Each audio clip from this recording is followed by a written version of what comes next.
കൊണ്ട് ബാങ്കിൽ കയറി ഇറങ്ങി. അവർ ഇന്ന് തരാം, നാളെ തരാം, അടുത്ത ആഴ്ച തരാമെന്ന് പറഞ്ഞു. അവർ ഇവിടുന്ന് അല്ലാതെ ഒരു അനക്കവും ഇല്ല. പോലീസിൽ കേസ് കൊടുക്കുമെന്ന് പറഞ്ഞിട്ട് അവർ ഒരു അനക്കവും ഇല്ല. പണം കിട്ടാത്തതിൽ ചേട്ടന് വലിയ വിഷമം ഉണ്ടായിരുന്നല്ലേ? പ്രത്യേകിച്ച് മകളുടെ ആവശ്യത്തിനല്ലായിരുന്നു? മകളുടെ ആവശ്യത്തിന് വീട് പണിക്ക് വേണ്ടിയാണ് ഇട്ടിരുന്നത്. ഇപ്പം മോളെ കല്യാണമൊക്കെ അടുത്തു, എന്നിട്ട് ഇവർ പൈസ കൊടുക്കത്തില്ല. ഇതൊക്കെ അവിടെ 6 മാസം കൊണ്ടെന്ന് പറയുകയാണ് പരിപാടി. എനിക്ക് വീടില്ല, എന്താണ് എനിക്ക് അതെല്ലാം പ്രശ്നം, എൻ്റെ മോളെ അയക്കണം, എനിക്ക് ആ പൈസ തരണം. ഇന്ന് നിരന്തരം 6 മാസം കൊണ്ട് ചെന്ന് ഇവിടെ ആവശ്യപ്പെടുകയാണ്.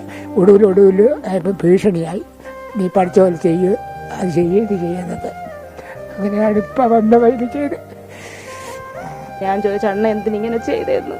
അപ്പോഴെൻ്റെ അടുത്ത് പറഞ്ഞു, ഇവിടെ നിനക്കൊന്നും അറിഞ്ഞുകൂടാ, ഞാൻ ഇത്തരം പൈസ നിക്ഷേപിച്ചിരിക്കുന്നു ബാങ്കിൽ.